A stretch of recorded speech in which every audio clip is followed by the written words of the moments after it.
네, 윤치호가 천하의 얼간이가 된 까닭이라는 제목으로 말씀을 증거하겠습니다. 네, 새벽 예배에 나오신 여러분을 주의 이름으로 환영합니다. 네, 오늘 설교는 남자 시리즈 설교 두 번째 시간이에요. 제가 남자분들을 위한 특화된 설교를 일주일에 한 번 정도 이렇게 할 계획입니다. 남자를 위한 설교라고 하지만 여자분들이 들어도 괜찮아요. 네, 다 적용할 수 있고, 기도할 때 여러분의 남자들 있죠? 여러분의 남자들 누구예요? 네, 남편도 있고 뭐 자녀들, 사위들도 있죠. 네, 그들을 위해서 이 말씀을 붙잡고 기도하시기를 바랍니다. 윤치호라는 그런 남자가 있어요. 옛날에 있었죠. 우리나라 그 애국가 아시죠? 동해물과 백두산이 바로 그 작사가예요. 그런데 이 사람이 시대적 천재예요. 고한말 시대부터 우리나라에서 영어를 제일 잘하는 사람이었어요. 영어의 1인자.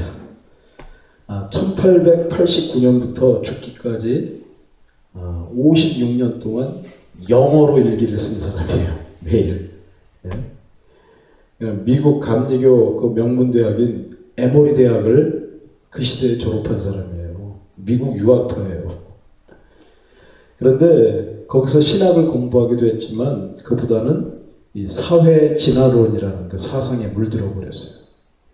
이 사회 진화론은 복음하고는 완전 정반대 위치한 사상이라고 할 수가 있어요. 한마디로 강한 게 진리다. 파워, 힘이 최고다 하는 그런 사상이에요. 그러니까 약육강식, 적자 생존이라는 진화론이 바로 그 사상의 핵심을 이루고 있습니다. 그가 보기에 기독교는 사회 진화론적으로 가장 진보적이고 또 힘이 있는 종교였기 때문에, 그래서 그 사람은 신앙보다는 그런 힘, 거기에 매료당해서 기독교 안에 들어온 사람이에요. 그는 우리나라가 일본에게 점령당한 것은 우리나라가 힘이 없기 때문이고, 우리가 힘을 기를 때까지는 이 일본 놈들에게 아주 더러워도 꼭 참고 복종해야 된다는 그런 생각을 가지고 있었습니다. 그래서 그 유관순 누나로 유명한 그 평화적인 그 3.1 만세 운동이 일어났을 때도 이 약육강식이 펼치는 이 비정한 국제 사회에서 정말 그 국제 질서를 모르는 철 모르는 짓이라고 그렇게 일기에 썼어요. 그러니까 참 냉철한 그런 현실주의자의 면모가 드러난 그런 내용입니다. 이 사람이 일본에 대해 현실적이고 긍정적인 시각을 가진 사람이긴 했지만, 그렇다고 이 일본 당국에 아부를 하거나 협조하는 태도를 보이지는 않았어요. 처음에는. 그래서 독립운동하는 사람들도 막 공공연하게 도와주기도 했고요. 특히 도산 안창호 선생과도 친밀한 그런 관계를 유지를 했습니다. 그런데 이 사람이요, 1930년대 그 만주사변이 일어났잖아요. 30년대 초반에. 그 결과를 보고는 그때서부터 아주 적극적인 친일로 돌아서기 시작했어요. 그때 일본이 중국을 엄청 두들겨 팼어요. 뭐 일방적으로 두들겨 팼죠. 그것을 보고, 야, 이거 일본에 철저히 빌붙어야겠구나. 그래야 이 콩고물이라도 얻어먹을 수 있겠구나 하는 생각을 하게 된 것입니다. 그렇죠. 이 현실주의자는 이렇게 나와요, 늘. 그러니까 이 현실주의는 항상 기회주의와 이렇게 통하게 되어 있습니다. 그런데 여기서 그가 아주 신앙적으로 큰 배도를 저지르고 말아요. 그게 뭐냐? 신사참배운동에 한국교회를 끌어들이는 마쿠 노릇을 한 것입니다. 여러분, 제가 이 설교 시간에 이 한국교회 신사참배에 대해서 몇 번 말씀을 드린 바가 있는데요. 이 개신교 가운데에서는요, 감리교가 처음으로 신사참배를 결정했어요. 첫바 따로 나섰죠. 근데 그게 바로 이 감리교회에서요, 지대한 영향력을 가지고 있던 이 윤치호 씨, 이 윤치호의 마쿠 조종을 통해서 그렇게 빚어진 결과예요. 그러므로 여러분, 이 사람을 기독교인이라고 보기에는 좀 큰 무리가 있어요. 이후 그의 친일 활동은 더욱 극심해져 가지고 결국에는 일본의 귀족 자기까지 받는 친일파의 거두가 되었습니다. 여러분 여기서 얻게 되는 교훈은요. 아주 머리가 뛰어난 그리고 냉철한 현실주의자는 반드시 기회주의자나 출세주의자의 길을 걷게 되어 있다는 것입니다. 그러니까 눈에 보이는 그 힘, 눈에 보이는 그 현실적인 파워를 따라가는 사람들의 당연한 귀결이라는 거예요. 이 사람을 보면 꼭 예수님 시대의 사두개파가 생각이 나요. 아주 싱크로율이 똑같아요, 보면은요. 이 사두개파는 엘리트 제사장들이 주축 멤버였어요. 그러니까 조상들이 남겨준 성경보다는 헬라, 그리스 철학에 아주 깊이 매료된 사람들이었어요. 그래갖고 이들은요, 사후세계를 믿지 않았어요. 제사장들인데도요, 사후세계를 믿지 않았어요. 그리고 당연히 그러니까 부활도 믿지 않았습니다. 그리고요, 기적도 믿지 않았어요. 어떻게 제사장들이 그랬다니까요, 그 시대는. 그래서 그 모세오경에 기록된 여러 가지 기적들을요, 합리적으로 해석해요. 합리적으로 해석을 해요. 정말 아주 냉철하고 그 이성을 아주 최고로 여기는 그런 현실주의자들이었습니다. 그래서 이들의 진정한 관심은 신앙보다는 자신들의 그 종교적 귀득권을 유지하는 일이었어요. 그래서 이들은 로마 총독이나 이 헤로드 왕과도 아주 긴밀한 그런 협력 관계를 이렇게 조성을 했습니다. 그리고 자신들에게 도전하는 세력으로 간주하던 예수 공동체의 그 수계를, 그 수계가 누구예요? 예수 공동체의 수계가 바로 예수님이죠. 물론 그들의 시각으로는, 예? 하여튼 그래서 이 수계, 예수님을 십자가에 성공적으로 매달아 버리기도 했습니다. 그러니까 권력과 시류의 흐름에 따라 민감하게 움직이는 기회주의자들의 전형이 바로 이 사두개파 사람들이라는 거예요. 바로 윤치호와 같이 종교의 탈을 쓴 그 사회 진화론자들과 거의 판박이의 모습이었던 것입니다. 그러나 이러한 사람들과는 근본이 전혀 다른 남자가 본문에 등장해요. 바로 다니엘입니다. 이때 다니엘은요, 페르시아 제국의 총리로 있었어요. 근데 이번이요, 바벨론의 시대에 2번 총리됐고, 이 페르시아 제국에서도 이번에 3번째 총리가 된 거예요. 이거 예전에 혹시 김종필 총리 아세요? 그죠? 바로 그 비슷한 사람이라고 볼 수 있어요. 박정희 시대, 김영삼 시대, 김대중 시대 때 다 총리를 한 번씩 해봤잖아요. 예? 바로 그 사람하고 비슷한 사람 좀 보입니다. 그런데 그래서 보는 시각에 따라서 기회주의자가 아닌가 그런 그렇게 오해가 될 수도 있습니다. 그러나 그의 속내를 들여다보면 절대로 기회주의자나 현실주의자로 치부할 수 없는 사람이에요.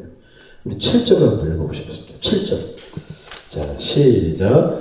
나라의 모든 총리와 지사와 총독과 법관과 간원이 논하고 왕에게 한 법률을 세우며 한 금령을 정하실 것을 구하나이다. 왕이여 이것은 그것은 곧 이제부터 30일 동안에 누구든지 왕 외에 어떤 신에게나 사람에게 무엇을 구하면 사자굴에 던져놓기로 한 것입니다. 예. 지금 다니엘이 아주 엄청난 문제에 직면하게 됐죠. 그러니까 기도하는 문제. 그것 때문에 사자굴에 처하게 되는, 떨어지는 그 위기에 처하게 된 것입니다. 지금 다리오 시대거든요. 그때 다니엘 나이가 몇 살인지 혹시 아세요? 여러분, 이때가요, 80세가 넘은 노인이에요. 정확하게 85세예요. 우리가 다니엘을 항상 젊게 그렇게 그리잖아요. 그렇지 않아요. 벌써 페르시아 시대이기 때문에 85세가 된 그 시점이에요. 그러니까 이때만 돼도 정말 정치 구단의 한층전에 올라가는 그런 나이입니다. 그런 사람이에요. 그러니까 이 정도 되면 사실 굉장히 노회한 정치력을 발휘해가지고 이 기도 문제를 얼마든지 타협적으로 처리할 수 있는 그런 포지션에 있었던 사람이에요. 그리고 그렇게 해도 누가 뭘 할 사람이 없었을 거예요. 그러나 이 도인이 자신의 신앙 문제, 다시 말해서 우상숭배 문제 앞에서 어떤 태도를 보입니까? 정말 순정한 원칙주의자, 신앙 제일주의자의 모습을 아주 적나라하게 보여주는 거예요. 우리 한번 10절 한번 읽어보시겠습니다. 10절. 자, 시작. 다니엘이 이 조서에 왕의 도장이 찍힌 것을 알고도 자기 집에 돌아가서는 윗방에 올라가 예루살렘으로 향한 창문을 열고 전에 하던 대로 하루 3번씩 무릎을 꿇고 기도하며 그의 하나님께 감사하였더라. 아멘. 그러니까 참으로 85세의 노인이라고는 생각할 수 없는 아주 신앙적 원칙주의와 이상주의적인 그런 신념을 간직한 그런 모습을 지금 보이고 있는 거예요. 이것은요, 그의 나이 15살 때 그 바벨론 우상에게 바친 음식을 거절하던 그때의 그 기백과 순수성을 70년이 지난 흐른 시점에도 그대로 간직하고 있는 그런 모습이에요. 좀 기가 막히죠. 그런데 비극적이게도 그 원칙을 지킨 결과는 뭐예요? 바로 사자굴에 떨어지는 그런 결과를 얻게 된 것입니다. 여러분, 여기까지만 보면요, 아까 그 윤치호나 사두개파 같은 사람들, 그런 그 사람들이 훨씬 지혜롭게 보이는 것이 사실이에요. 그렇죠. 윤치호는요, 그 친일의 대가로 일본 제국의 귀족이 되었잖아요. 또 사두개파는 눈의 가시 같은 예수님을 십자가에 매달아 죽였잖아요. 자기의 목적을 성취한 거예요. 그러나 다니엘은 그 원칙을 지킨 대가로 어떻게 돼요? 사자굴에 떨어져 버렸잖아요. 사실 정상적인 그런 역사적 흐름으로 보면 윤치호나 이 사두개파는 역사의 승자가 될 것 같고 다니엘은 역사의 패자가 될 것 같은 게 이게 상식적인 거예요. 합리적인 거예요. 그러나 이 역사 가운데는 현실주의자들이나 기회주의자들이 전혀 예상하지 못하는 그런 기적과 역전이 숨어있는 줄로 여러분이 믿으시기를 바랍니다. 왜냐하면 역사는 하나님이 개입하시기 때문에 하나님이 쥐고 이렇게 전개하시기 때문에 절대로 사람의 어떤 이성적인 거나 합리적인 그런 생각으로 절대로 역사가 흘러가지는 않아요. 어떻게 됐어요? 일본 제국은 미국과의 그 전쟁에 휘말려 들어가서 그냥 패배해버리고 말았습니다. 한반도가 어느 날 갑자기 해방이 되어버렸어요. 그러고 말미암아 윤치호가 어떻게 됐느냐? 하루아침에 반민족 분자로 잡혀가지고 감옥에 갇혔다가요, 거기 병에 걸려가지고 갑자기 요절해버렸어요. 그냥 죽어버렸어요. 또 사두개파는 어떻게 되었는가? 이들의 필생의 가업은 그 헤롯 성전을 완공하는 일이었어요. 그 헤롯 성전이요, 무려 83년 동안 지어졌어요. 83년간.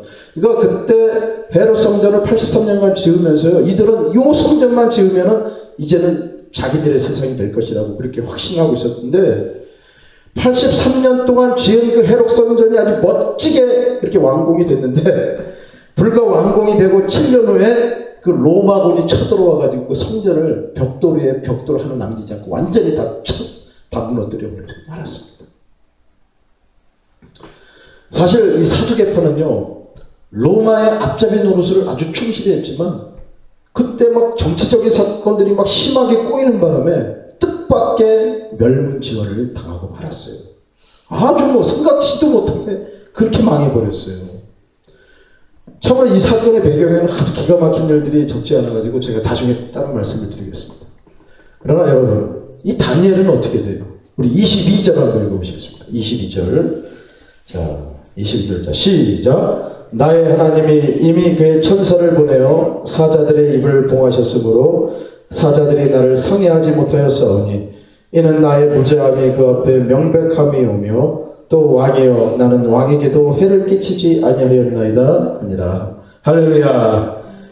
여러분, 오늘날에도요, 이렇게 신앙적 원칙을 끝까지 지키는 사람에게는 이런 기적과 승리가 나타나는 줄로 믿으시기를 바랍니다.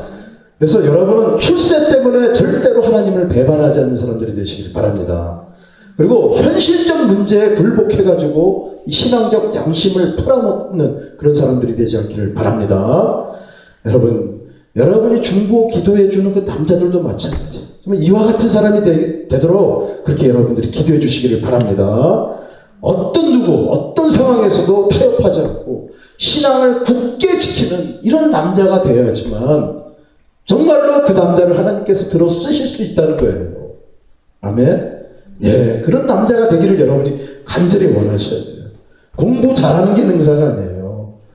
출세가 능사가 아니라는 것입니다. 그런데 보세요. 다니엘이 이런 원칙을 지킬 수 있었던 까닭이 무엇입니까? 바로 기도하는 습관에 있었다는 것이죠. 그러니까 신앙적 원칙과 양심에 목숨을 걸 수 있는 남자는 다름 아닌 기도가 습관이 된 남자만이 가능하다는 것입니다. 여러분, 그 국민일보 그 전정희라는 그 종교 기자가 있는데요. 이 사람이 윤치호가 56년간 쓴 그 영어 일기를 계속 조사를 해봤는데 아주 한 가지 아주 특이한 점을 발견했대요. 이 사람이 종교인인데 기도에 대한 이야기는 한마디도 쓴 것이 없대요. 일기에. 내가 뭐 기도를 했다 이런 게 없어요. 그러니까 윤치호는 전혀 기도하지 않았던 사람이에요. 그래서 그 시대에 똑똑했던 그 천재가 천하의 얼간이 변절자가 된 것입니다. 여러분과 여러분의 남자들은 무엇보다도 꾸준한 기도의 승리자들이 되시기를 주의 이름으로 축원합니다.